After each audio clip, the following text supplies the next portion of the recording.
Lihat ayat 161. Lihat. Sebelum saya lanjutkan. Ini untuk sampel saja.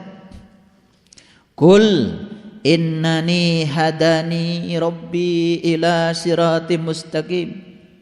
Katakanlah, sesungguhnya aku telah ditunjukkan oleh Tuhanku ke jalan yang lurus. Dinan qayyiman, agama yang qayyim, agama yang tegak, agama yang berdiri dengan tegaknya. Millata Ibrahim. Millah itu sebenarnya bukan agama. Millah itu metode. Millah itu adalah metode. Millah itu adalah perjalanan. Ayo saya tanya, apakah kita menyatakan inna solati setelah kita mengikuti millah Ibrahim? Oh, kebanyakan tidak. Padahal harusnya ikut dulu millah Ibrahim. Masih ingat di Quran surat Al-An'am, sebelum Nabi Ibrahim menyatakan inni wajjahtu, apa yang beliau cari? Beliau mencari Tuhan. Lalu bertemu dengan bintang, lalu bertemu dengan bulan, lalu bertemu dengan matahari. Itu prosesinya seperti itu. Baru inni wajjahtu. Setelah itu kemudian beliau mengalami proses yang panjang lagi, sampai pada dinan qayyiman. Betul-betul sampai pada din yang qayyim.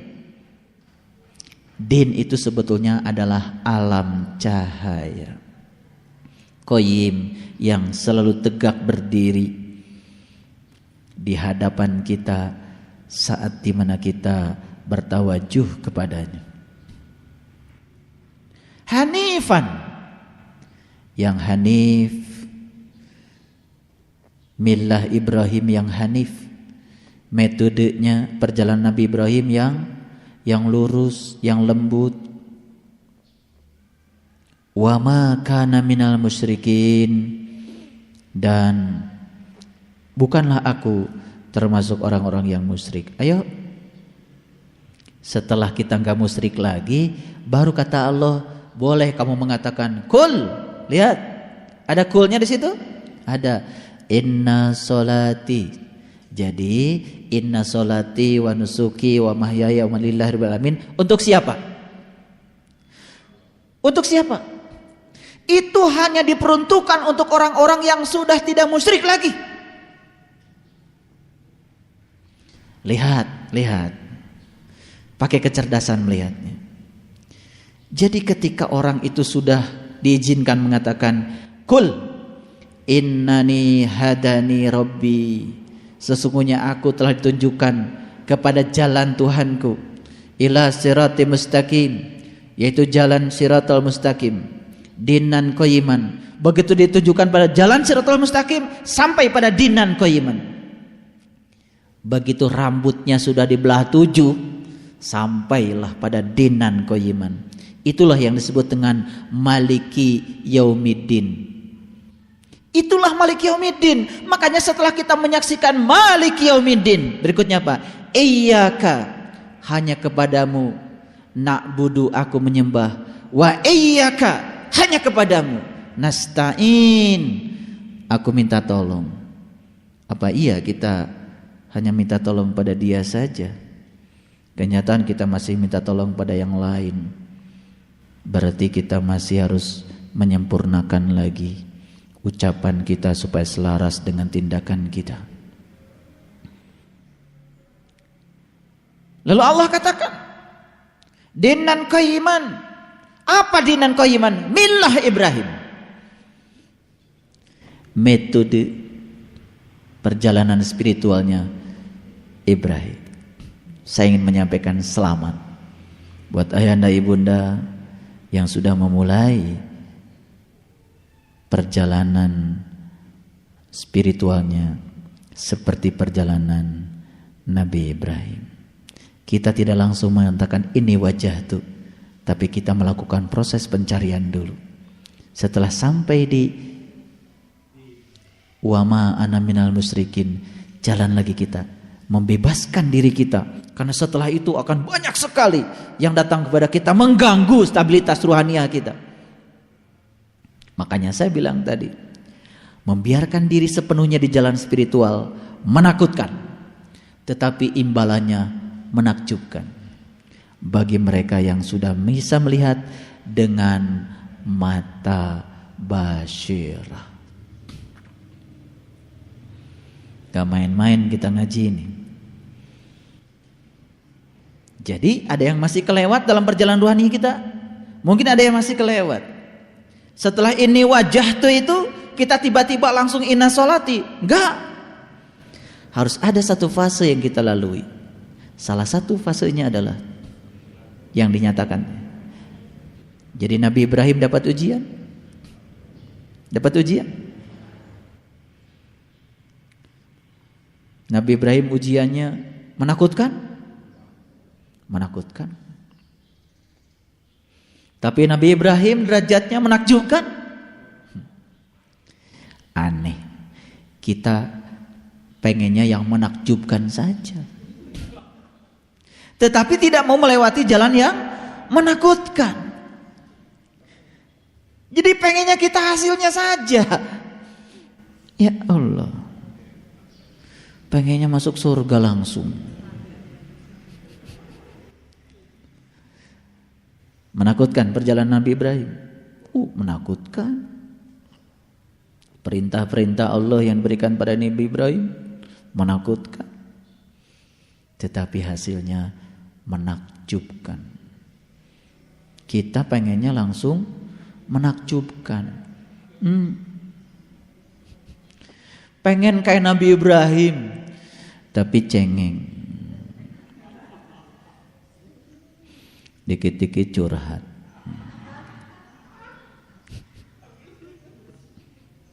Kacau. Dikiranya belajar agama di masjid sini. Bukan.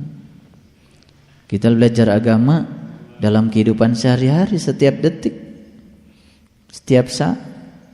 Cuman di masjid ini diingatkan kalau yang sedang terjadi itulah agama. Segala peristiwa yang sedang kau hadapi itulah kenyataan hidup yang harus membuat jiwamu selalu dalam keadaan bersih dan suci. Di sini tempatnya. Ini juga bukan santapan rohani. Ini hanya sharing pengalaman. Santapan rohani ya sendiri-sendiri. Kan sudah tahu. Qad ja'akum basyair, telah datang kepadamu basyair. Sudah. Waman absara falinafsi. Kalau kamu melihatnya, untung bagi dirimu. Waman amiya fa'alaiha. Kalau kamu tidak melihatnya, rugi. Udah jelas. Kalau pengen untung, ya lihat. Itu saja. Luar biasa. Nah, kemudian ya, kalau kita mau turun lagi pada ayat 160. Man jaa bil hasanah, barang siapa yang membawa kebaikan. Nah, ini hasanah nih. Beda, hasanah dengan amal soleh di Quran beda. Amal soleh itu di Indonesia sering disamarkan dengan hasanah. Amal soleh ya spesifik. Man kana yarju liqa'a rabbih falyamal amalan sholihan. Barang siapa yang berharap jumpa dengan Tuhannya, lakukan amal soleh. Itu amal soleh. Segala kebaikan di luar itu yang disebut dengan amalun hasan. Man jaa bil hasanati, maka barang siapa yang membawa kebajikan, falahu asyru amsalihha. Luar biasa. Baginya 10 kali lipat amalnya. Asyara. Kalau pergi ke Mekah kan biasanya yang hafal tuh asyara aja sama khamsin. Karena baju-baju perempuan kalau di Jeddah itu kalau enggak khamsin asyara. Asyara real. Orang Indonesia telinganya udah dekat. Begitu asyara, 10 real. Dihitung pakai rupiah. 25.000. Murah pisan. Meser sakodi. Ya. Asyara itu apa? Asyara itu 10. Oh, kalau saya bikin kebaikan saya dapat 10, pakai matematika lagi. Justru kalau orang yang sudah melakukan hasanah, dan melakukan hasanah itu seperti Allah bilang, wa ahsin kama ahsanallahu asar. Asar itu 10 itu 1 dan kosong. Justru kalau orang yang melakukan kebaikan yang benar, setelah dia melakukan kebaikan kosong. Tidak merasa dia sudah berbuat baik. Begitu kosong, berlimpah karena dapat 1. Setiap kosong dapat 1. Setiap isi dapat kosong.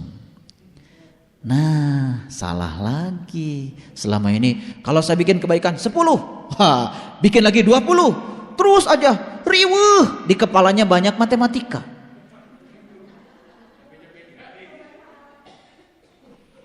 Udah, ibu lamun nyanak sapiring ka Miskatul Anwar, eta teh ku Allah mah datang teh 10 piring.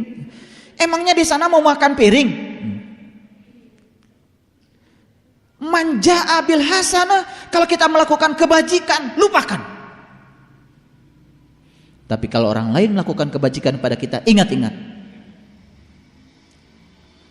Kalau kita melakukan kebajikan pada orang diingat-ingat, repot ketika orang lain tidak melakukan sebagaimana kita mau.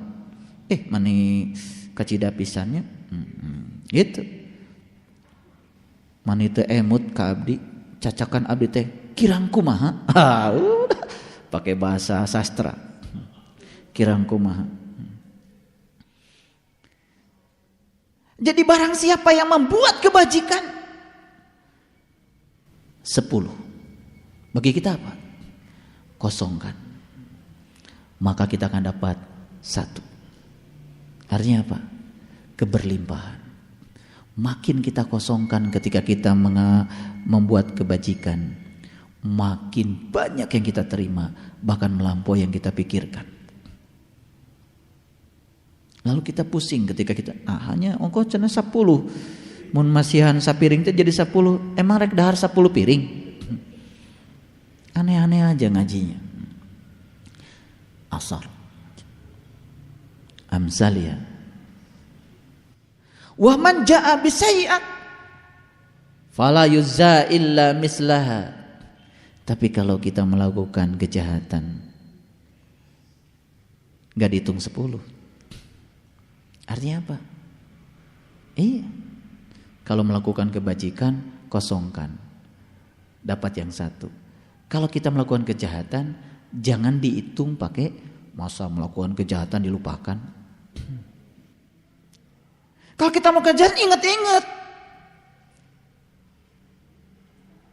Apalagi kejahatan ini telah menyakiti pihak lain. Kalau melakukan kebaikan gak usah diingat-ingat. Jadi sebetulnya kesimpulannya, kalau melakukan kebaikan jangan diingat-ingat.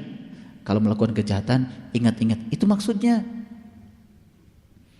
Ya kalau secara syariat kita mau ngajinya lamun nyen kahadean 10 teteh ibu.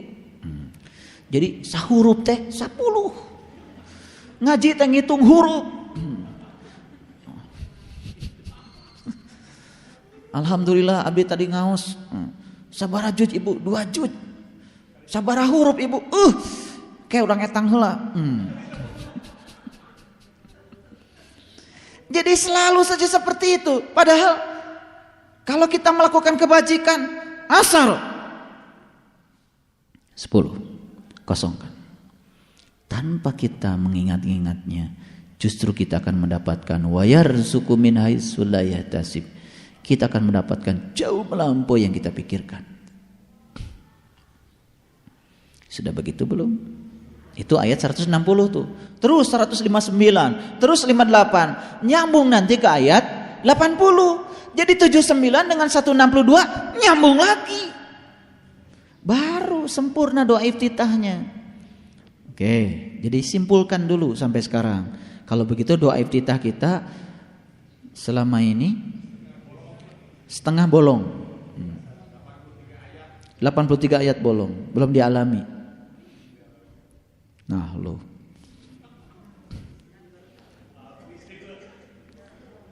Setelah 162, 163 kita. Jadi lihat, tolong dilihat. Kadang-kadang kita itu suka menyepelekan yang kecil. Orang-orang yang sering menyepelekan yang kecil, biasanya dia tidak akan pernah menjadi orang besar.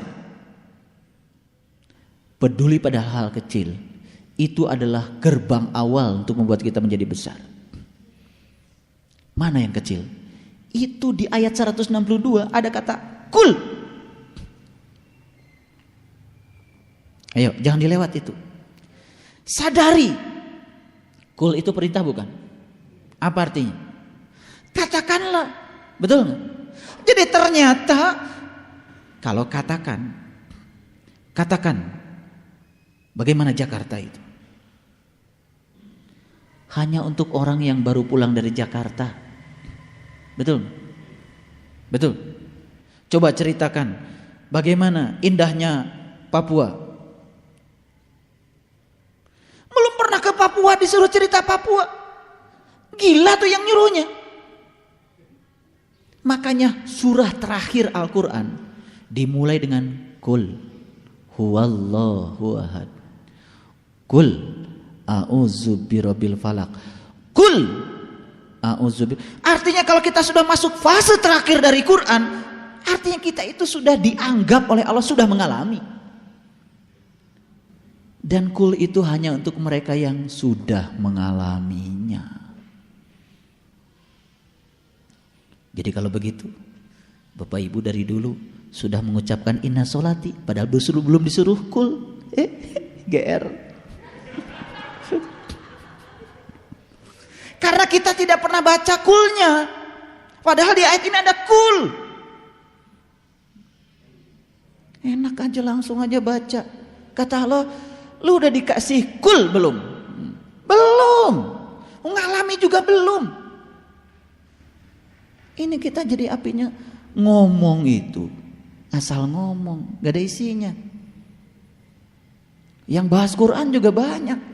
Tapi ngomong doang, gak pernah dialami. Gak nyambung bahasanya. Karena menyambungkan Quran itu harus menggunakan bahasa spiritual. Ini perintahnya indah sekali. Kul inna solati. Nah, tapi kalau di Quran, di dalam sholat gak pakai kul, langsung inna solati. Itu langsung, karena sudah memiliki SIM untuk mengatakan kalimat itu. Tolong lihat, kul di sini hanya untuk orang yang wa ma kana minal musyrikin. Untuk orang-orang yang sudah tidak menyekutukan Allah lagi. Yang sudah tidak pernah ada rasa takut dan khawatir lagi, yang hidupnya sudah damai, ila daris salam. Ayo, untuk kalian semua kata Allah, kalian berhak mengatakan inna solati wa nusuki wa mahyaya wa mamati lillahi rabbil alamin. La syarikalah. Hidupku bukan untuk uangku, hidupku bukan untuk anak-anakku, hidupku bukan untuk keluargaku, hidupku bukan untuk perusahaanku, hidupku bukan untuk jabatanku, hidupku bukan untuk apapun, hanya lillahi rabbil alamin la syarikalah. Makanya baca doa iftitah itu ada caranya. Ya. Inna solati wa nusuki wa mahyaya wa mamati lillahi rabbil alamin la syarikalah. Gitu. Satukan lillahi rabbil alamin la syarikalah. Baru wa bizalika umirtu, dan aku adalah orang yang selalu turut tumut pada apa yang kau perintahkan padaku. Wa ana awalul muslimin. Kalau di Quran wa ana awalul muslimin. Jadi itulah awalnya seseorang menjadi orang yang berserah diri. Tapi di dalam doa iftitah wa ana minal muslimin diganti dengan wa ana minal muslimin. Dan kini ana sudah termasuk orang yang berserah diri.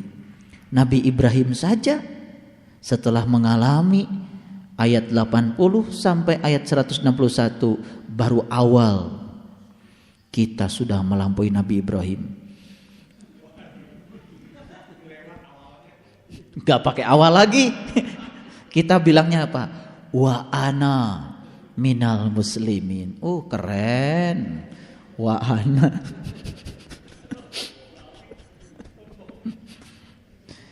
Ngaji selama ini gak tamat-tamat. Doa iftitah aja gak ngerti. Ketinggian kita ngaji selama ini. Nyari ilmu macem-macem. Ya. Udah. Buku di rumah kita setumpuk-tumpuk. Makanya kita ini kadang-kadang sering menempatkan hal-hal yang tidak penting di atas hal-hal yang penting. Jadi yang pentingnya nggak tahu. Lalu kita sibuk mencari hal-hal yang tidak penting. Ternyata orang penting adalah orang yang sering menempatkan hal-hal penting di atas hal-hal yang tidak penting. Lihat, orang-orang yang tidak penting dalam hidup ini, kenapa? Dia tidak dipentingkan orang lain. Kenapa? Kenapa dia tidak dipentingkan? Karena dia tidak penting. Kenapa dia tidak penting? Karena dia sering melakukan tindakan-tindakan yang tidak penting. Dan dia tidak tahu mana yang penting, mana yang tidak penting. Akibatnya hidupnya menjadi tidak penting. Jadi kalau kita ingin jadi orang penting, marilah kita tempatkan hal-hal penting di atas hal-hal yang tidak penting. Lama-kelamaan kita akan dipentingkan untuk menjadi orang penting. Nah hanya abdi mah asa biasa-biasa, tepang sarang sasate tidak penting. Ya, jadi Nabi Ibrahim saja di ayat ini, ya, setelah mengalami inna sholati wa nusuki wa mamati lillahi rabbil la syarikalah, itu baru wa ana awalul mu'minin, awalul muslim. Nabi Ibrahim itu baru ngaku inilah awal saya berserah diri, belum